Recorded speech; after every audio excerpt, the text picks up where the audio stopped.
Real crime Hunt world में आपका स्वागत है। आज जो कहानी मैं आपको सुनाने जा रहा हूं वो आपको अंदर से झकझोर कर रख देगी। 2 दिसंबर 2019 के दिन माया नगरी मुंबई में माहिम तट से मुंबई पुलिस को एक तैरता हुआ सूटकेस मिला।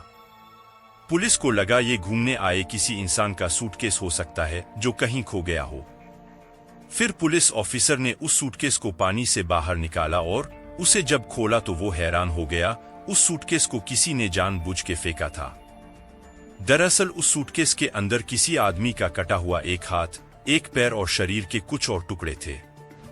पुलिस को ये सूटकेस महिम बीच पर तैरता हुआ मिला था। अब पुलिस के मन में बहुत सारे सवाल थे। पुलिस को सूटकेस से लाश के अलावा शर्ट, स्वेटर और पेंट भी मिली थी, लेकिन ये किसकी लाश के टुकड़े हैं किसी को पता नहीं था। लाश की पहचान कर पाना पुलिस के लिए बेहद मुश्किल था। सूटकेस में लाश के टुकड़े मिलने से वहां अगल बगल के लोगों में डर और खलबली मच गई थी। पुलिस के सामने एक बिना ओरछोर का केस आकर खड़ा हो गया था। पुलिस के पास उस लाश के कपड़े के सिवाय कोई और सबूत नहीं था।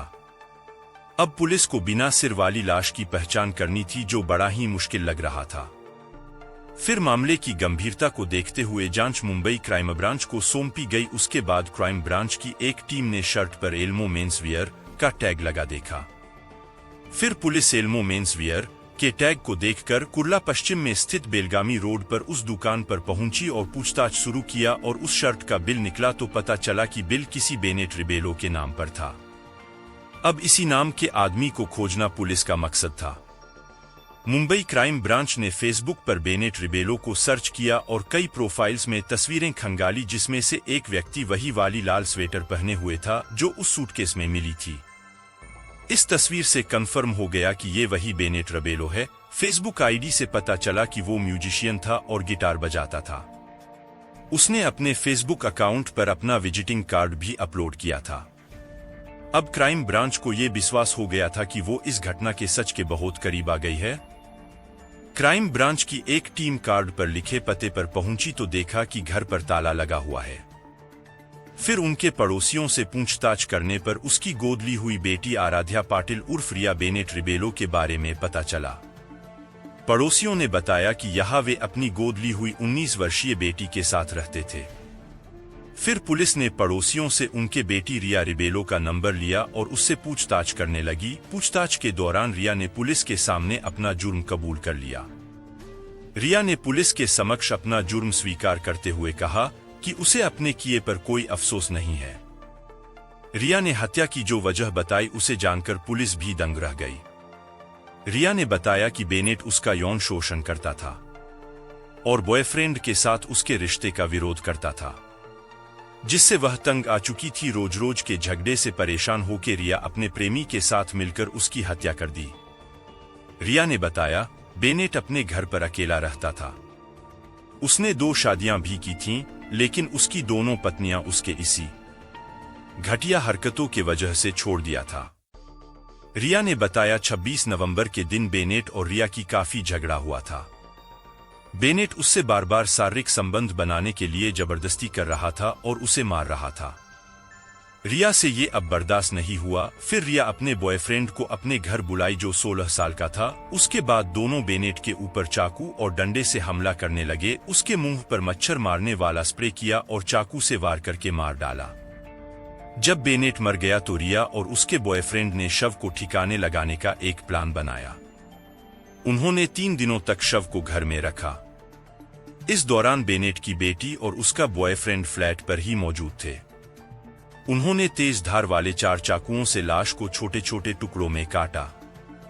लाश के टुकड़े करने से पहले चाकू को गर्म किया और फिर उसके लाश का टुकड़ों को 3 सूटकेस में भरकर रिक्शा के जरिए मीठी नदी तक लेकर गए और फेंक दिया, जिसमें से एक सूटकेस बहता हुआ माहिम बीच पर पहुंच गया था।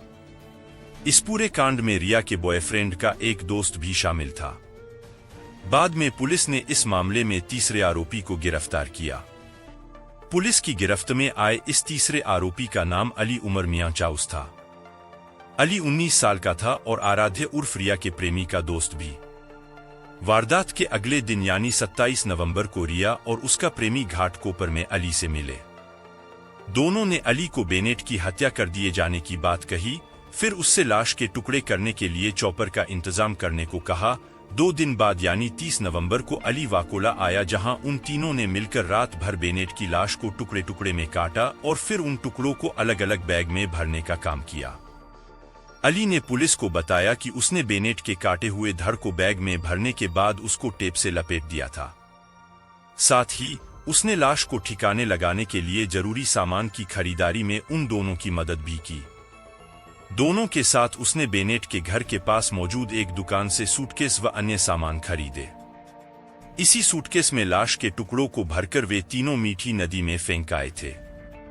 26 नवंबर को बेनेट रिबेलो का कत्ल किया गया था। 27 नवंबर को उसकी लाश के 8 टुकड़े किए गए। इसके लिए 4 चाकू लाए गए। रिबेलो के किचन में इन चाकुओं को गैस चूल्हे से गर्म कर उसके शरीर के अलग अलग हिस्से को काटा गया।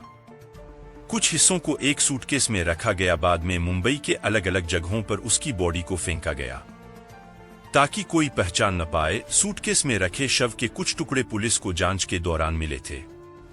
उसके कपड़ों से पुलिस ने शव की पहचान की थी। इसके बाद मुंबई क्राइम ब्रांच ने सूटकेस वाली लाश की गुत्थी सुलझा ली। दोस्तों, ऐसे और भी क्राइम के बारे में जानने के लिए वीडियो को लाइक और चैनल को सब्सक्राइब कर लीजिए। हम मिलते हैं नेक्स्ट वीडियो में। जब तक के लिए सेफ रहिए और सतर्क रहिए। जय हिंद।